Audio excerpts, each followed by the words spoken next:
The air in the rental safe house smelled of ozone and stale coffee, a scent April Woods had come to associate with terminal deadlines and imminent discovery. She hadn't slept properly in 72 hours, not since the encrypted packet, labeled Icarus_Echo, landed on her secure server. April Woods, investigative journalist and specialist in classified governmental overreach, knew the risks were terminal. The official narrative surrounding Platform Icarus, the deep-sea research station that vanished 4 years ago with 14 of the world's most brilliant minds, was boilerplate, a catastrophic structural failure, an immediate implosion at 11,000 meters. But official narratives were just expensive stage directions for a cover-up. The Echo file shattered that script entirely.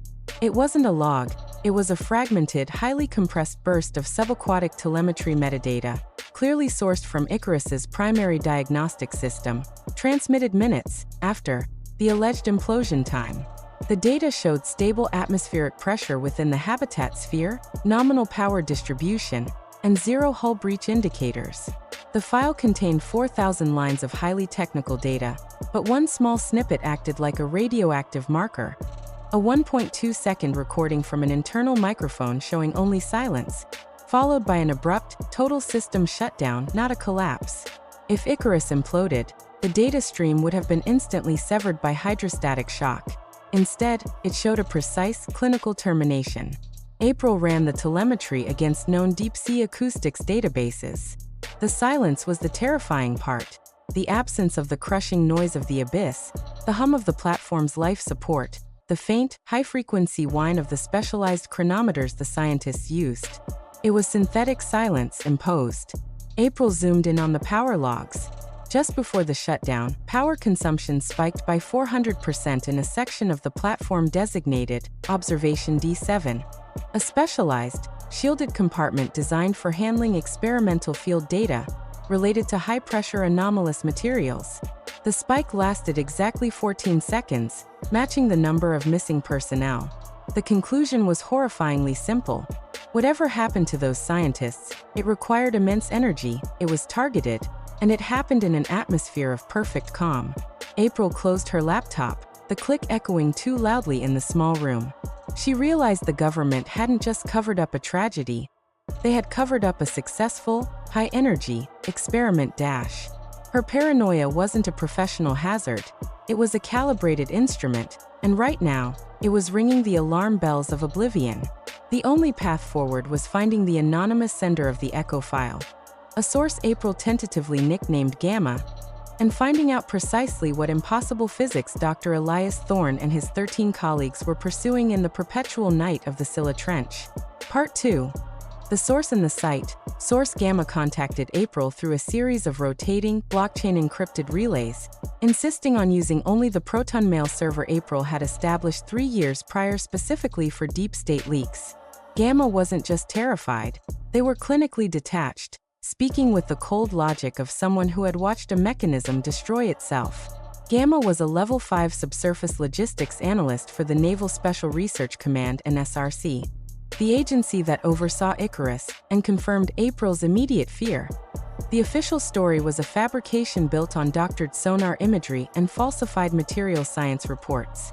Platform Icarus was located not in the widely known Marianas Trench, but in the newly discovered and strictly classified Scylla Trench, an abyssal rift 300 miles east of Wake Island, plunging to an unprecedented 11,800 meters. Gamma detailed the platform's construction, describing the hull as a proprietary ceramic tungsten epsilon alloy, supposedly impervious to even the highest estimated hydrostatic pressures. It wasn't designed to withstand pressure, April, Gamma typed in one chilling message. It was designed to withstand change. The purpose of Icarus was the long-term study of acoustic and photic anomalies detected at that extreme depth. Specifically, patterns that violated known thermodynamics. Gamma provided April with highly compressed blueprints showing the platform's layout. 3 concentric spheres connected by pressurized tunnels, culminating in the D7 observation chamber, which was essentially a particle confinement vessel disguised as a research lab. The scientists weren't just researching depth, they were trying to bottle something down there. Gamma warned April away from pursuing the truth physically. The NSRC had designated the Scylla Trench a zero-access containment zone. Patrols were constant, disguised as routine weather monitoring. Any unauthorized vessel approaching the zone would be classified as a hostile subsurface threat and dealt with summarily. The danger wasn't just the government. The danger was the physics of the trench itself.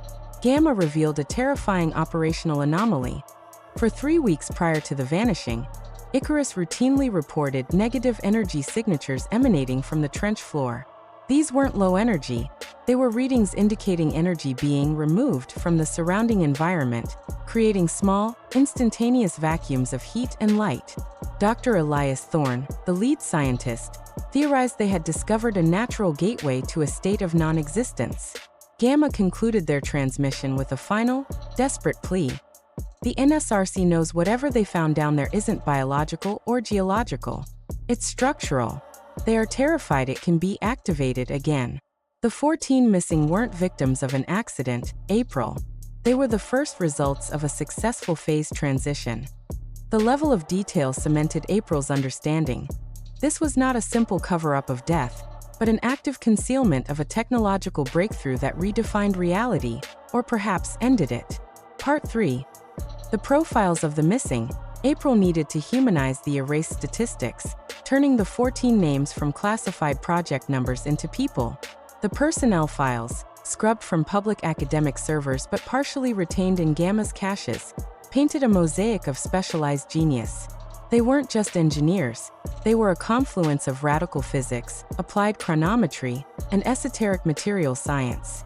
Leading the group was Dr. Elias Thorne, 52, a theoretical physicist famous for his controversial work on localized space-time manipulation.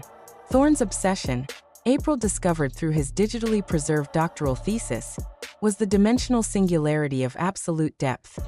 The idea that the extreme pressure and lack of photon activity at maximum depth could strip matter of its dimensional constraints, making it unstable, and perhaps malleable.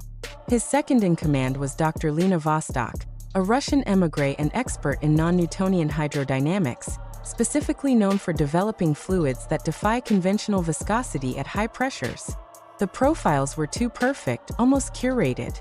Every scientist possessed a unique specialization necessary for an impossible goal. April noted a disturbing pattern. None of them had known family or significant dependents. They were all dedicated entirely to their work, suggesting deliberate recruitment based on maximum expendability and minimal emotional fallout. The records showed extensive psychological evaluations, universally deeming them hyper-focused and risk-acceptant. April cross-referenced the dates of their recruitment against known government black budget allocations. All 14 were brought onto the Icarus project within a 6-month window, just as the Scylla Trench surveys began yielding anomalous results. This wasn't a long-term research team. It was a rapid response strike force assembled to exploit a sudden discovery. The most unsettling find was in the personnel file of Dr. Hiroshi Sato, the project's dedicated acoustic engineer. Sato's final entry, flagged internally but never officially censored, was a cryptic note about the acoustic dampeners used within the D7 chamber. Need recalibration. Dampening signature is not high frequency, but reverse frequency. Sound is trying to unhappen. April realized that the true function of the D7 observation chamber wasn't just confinement. It was likely designed to observe, contain, or perhaps generate whatever phenomenon caused the vanishing. The 14 scientists were the only people on Earth capable of running the experiment. They weren't killed by the deep. They were consumed by their own success. April felt a chilling certainty. To understand the disappearance, she had to understand the impossible physics Thorne was chasing. The ability to manipulate the barriers between existence and non-existence at the Earth's crushing foundation. Their carefully constructed professional lives now felt like elaborate scaffolding for a single, final, fatal endeavor. Part 4. Architectural impossibility. The NSRC's official report stated Icarus suffered a catastrophic implosion failure. April accessed Gamma's detailed schematics of the hull construction. Focusing on the ceramic tungsten epsilon blend, the material designed specifically for the Scylla mission. The hull was not merely strong. It was rated to survive pressures 15% higher than the trench's estimated maximum depth. To fail catastrophically, the structural integrity would have needed to be compromised by an external kinetic force of immense magnitude, far beyond what natural phenomena or typical implosion dynamics would generate. April consulted Dr. Anya Sharma, a retired MIT materials scientist who specialized in deep-sea composite structures, under the guise of an independent research project. Sharma, after reviewing the proprietary epsilon alloy composition, which April only revealed partially, stated unequivocally, "This material doesn't rupture. It compresses infinitesimally, but it does not shatter. If that platform failed, it means the physics failed first, not the material." The implication was terrifying. The platform wasn't crushed by the ocean. The laws governing material strength had been temporarily suspended inside the trench. April then looked at the NSRC's own evidence, the supposed recovery photos of debris. The photos showed warped metal plating, scorch marks, and scattered equipment consistent with a high-intensity fire followed by minor crushing. But the scale was wrong. The debris pieces were too small, too localized, and crucially, they lacked the distinct structural tearing patterns of a multi-thousand-ton pressure failure. A true implosion at that depth would have pulverized the entire structure into microfragments, scattered across square miles of the abyssal plain. The debris photographed looked like someone had dropped a few pre-damaged components into a restricted area and taken pictures.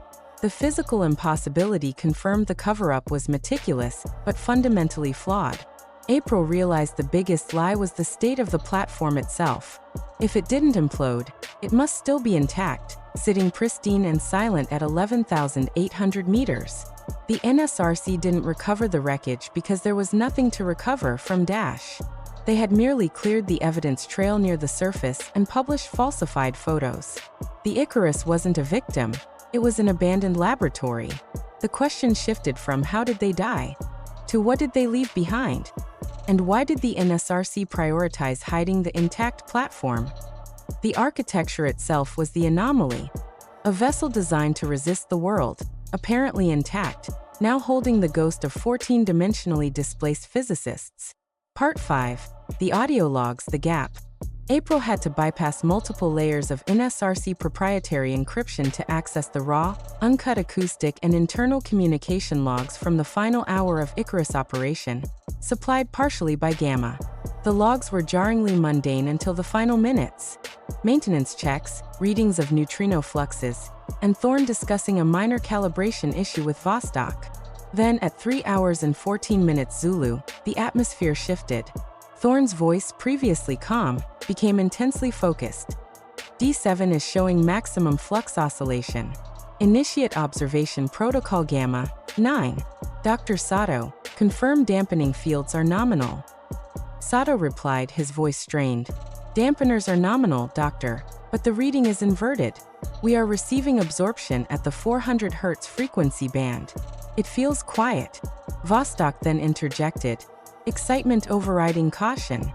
Thorne, the thermal sensors are registering absolute zero in the chamber core, localized, 1 cubic meter.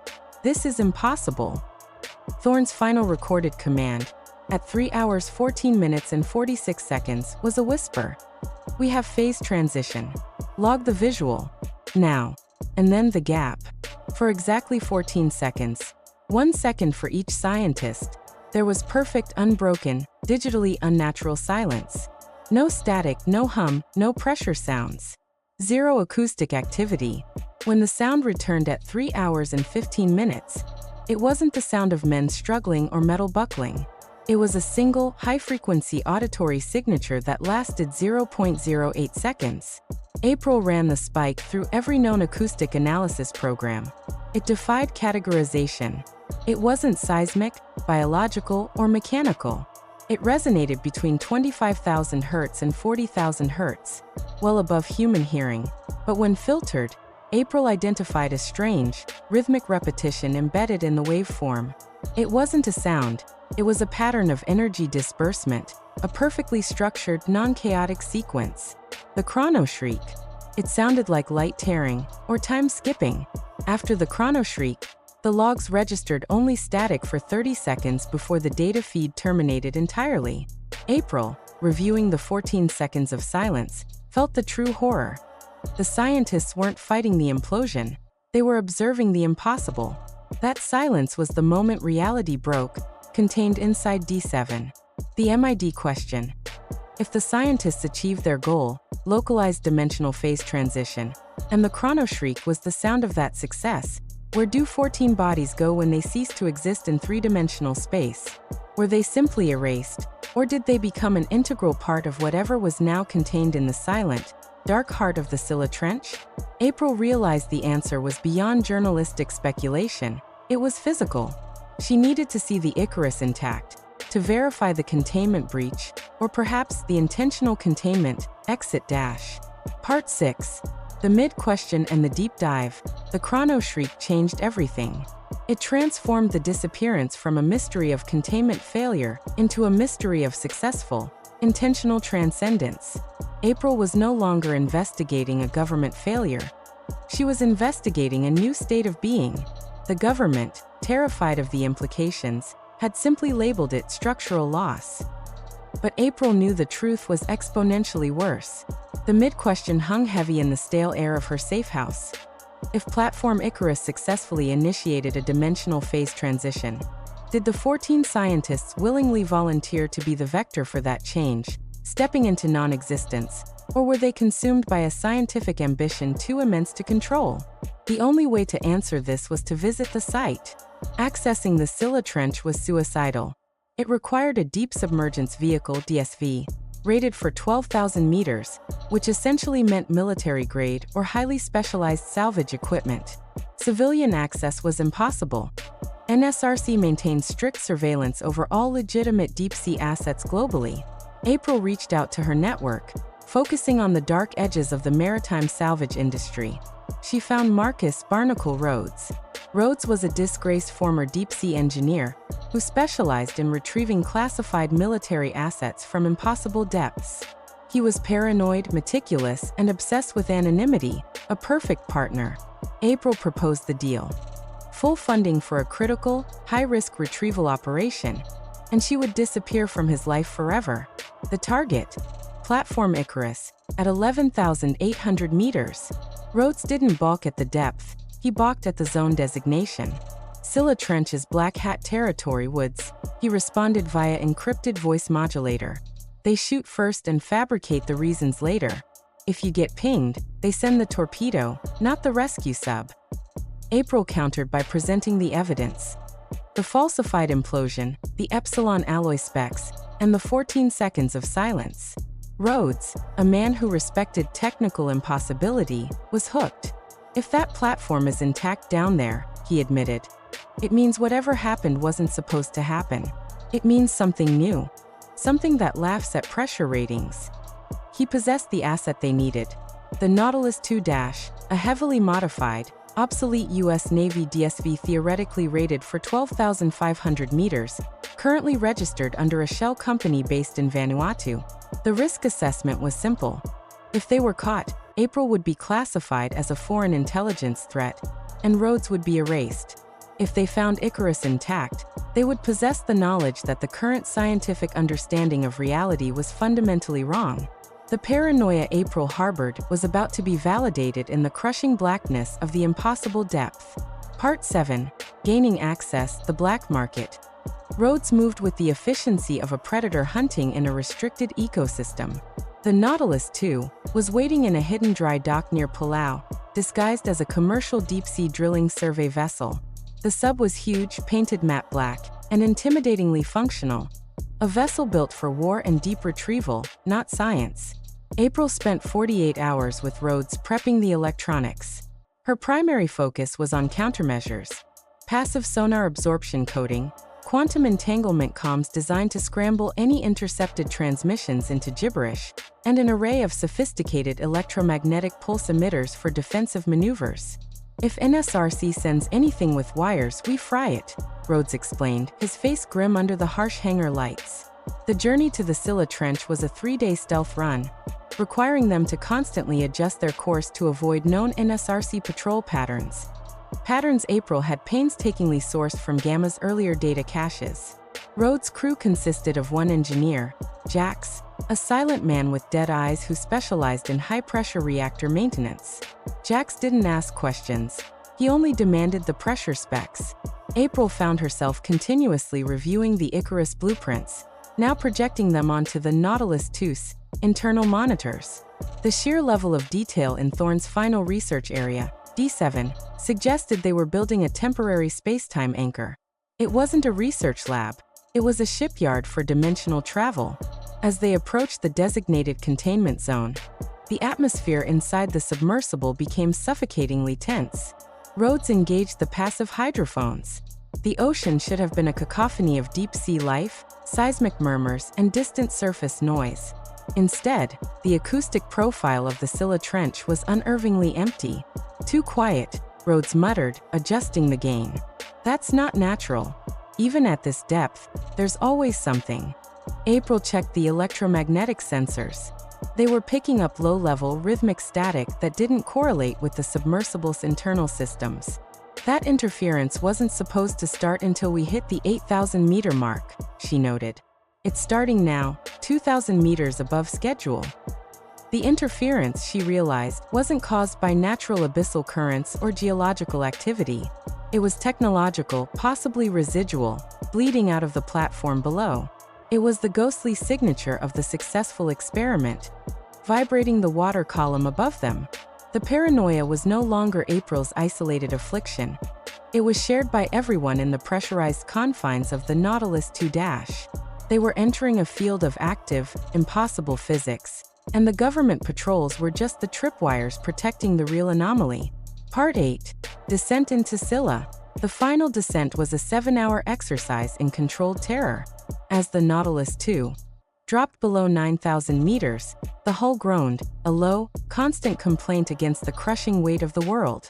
April monitored the electromagnetic disturbance, which intensified into a steady, high-frequency pulse that occasionally overwhelmed their internal communication systems. Rhodes had to shut down all active sonar to avoid detection by NSRC sweepers, forcing them to navigate blind using only internal gyroscopes and pre-programmed geological maps.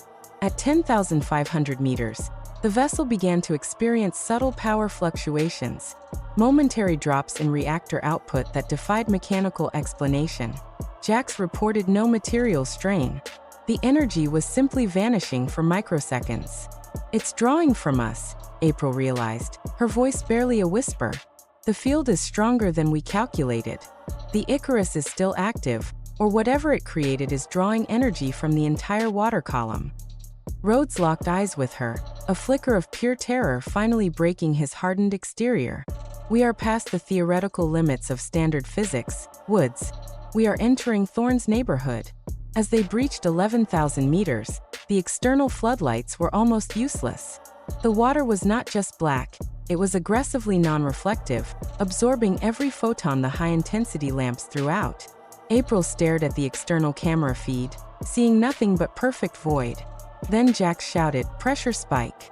The sensor registered an instantaneous increase in hydrostatic pressure by 500 psi, then an immediate reversion. This wasn't turbulence. It felt like the entire abyss was breathing. April cross-referenced the spike with the Icarus final log. The timing matched a minor pressure anomaly Thorne had dismissed just minutes before the Chrono-Shriek. At 11,750 meters, the anomaly resolved itself. The blackness shifted, and in the distance a massive, cylindrical structure materialized. Not gradually, but abruptly, perfectly framed in the Nautilus II's weak spotlights. Platform Icarus. It was exactly as the schematics predicted, sitting upright on the abyssal plane. Crucially, the exterior was pristine. No evidence of implosion, no structural failure, just a flawless, silent tomb of high-grade epsilon alloy. The biggest lie of the NSRC was verified. The platform hadn't been destroyed, it had been abandoned. The investigation was now focused on the final, terrifying entry point: the D7 observation chamber. Part 9. Platform Icarus, declassified. Rhodes maneuvered the Nautilus II, close enough for April to engage the external manipulator arm and attach a specialized electromagnetic scanning drone. The drone's feed confirmed the platform's immaculate integrity, but but also revealed the terrifying truth about the vanishing. The main habitat sphere was sealed, power nominal, but the airlocks were slightly ajar. More importantly, the D7 observation chamber, located at the bottom of the central spine, was not ruptured by internal pressure. The entire circular viewport, rated to withstand maximum pressure, was missing. It wasn't blown out. It looked excised, removed by a force that respected the material but defied the engineering. April piloted the drone inside the main habitation sphere through the partially open airlock. The interior was undisturbed. Coffee mugs on desks, journals open, specialized equipment idling on low power. It was as if the scientists had simply walked away mid-sentence. April guided the drone through the tunnels toward D7. The passage was dark, lit only by the drone's faint LED. When the drone reached the chamber, April saw the final, crucial evidence. The D7 room was dominated by the immense open circle where the viewport used to be, a smooth, perfect aperture leading into the absolute darkness of the Scylla Trench. But what Thorne and his team were watching wasn't outside. It was contained within the chamber itself, projected onto the internal walls. The drone's camera, equipped with extreme light amplification, captured the final image saved to the chamber's local drive, visible on a scorched display terminal. The image was simple, yet world-ending. A perfect spherical blackness, approximately 1 meter in diameter, floating in the center of the chamber. It was an absence of light so complete it seemed to absorb the light from the image itself. The timestamp confirmed the visual coincided with Thorne's final command: log the visual. April zoomed in on the display next to the black sphere. It was Thorne's personal research console. A single, looping line of text manually entered. Phase transition. The object is not an object. It is the destination. We are ready. The 14 scientists hadn't disappeared by catastrophe. They had stepped into that contained sphere of non-existence, achieving localized dimensional shift. They didn't die in the ocean. They transcended it. April grabbed the drone back just as Rhodes shouted, "We have active sonar ping. Heavy craft, bearing 340, high speed." An SRC had found them. The cover-up was about to become lethal. Part 10, the outro, the paranoia confirmed. The realization of the phase transition, that the scientists didn't die, but simply ceased to exist in the observable universe, was a cold, clean terror. April immediately pulled the Nautilus II away from the Icarus, engaging all countermeasures. Rhodes threw the DSV into an abyssal canyon, hoping the rapid descent and geological clutter would mask their retreat from the NSRC interceptor, likely a state-of-the-art attack submarine. "We're clocked, April. They know we're here." Rhodes yelled over the straining hull sounds. April ignored him. Focusing on the data packet she managed to download via the drone's brief connection to the Icarus terminal. A full log of Thorne's final observations about the stability of non-dimensional matter. The Chrono-Shriek wasn't the sound of reality tearing. It was the sound of its successful restitching after the 14 scientists passed through the gate. As they ascended rapidly, the electromagnetic interference from the trench below weakened, but April's internal paranoia reached a fever pitch. She had the proof.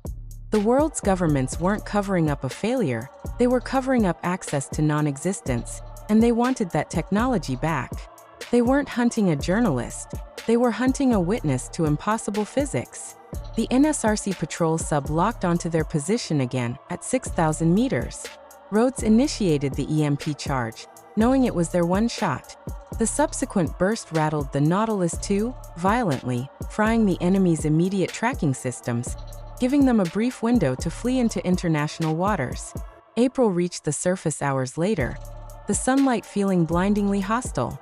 She immediately uploaded the complete log, the audio, and the images of the intact Icarus to a global distribution network, targeting every major scientific publication simultaneously.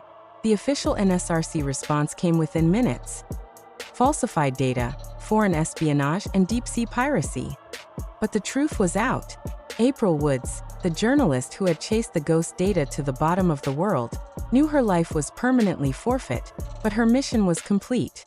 The 14 elite scientists hadn't been killed by the deep. They had used the deep as a launch pad. The impossible depth wasn't a physical location. It was a state of being. April knew the government wouldn't stop hunting her, because the moment humanity learned that existence was optional, every foundation of their power structure evaporated. She packed her minimal gear, the familiar cold dread settling in her stomach. A comforting reminder that the most dangerous place in the world wasn't the Scylla Trench, but the short distance between a proven truth and a murderous lie. Her final thought before disappearing into the anonymity of the surface world. They achieved phase transition. Now what transition do I need to make to survive them? The darkness of the deep was nothing compared to the darkness of the state.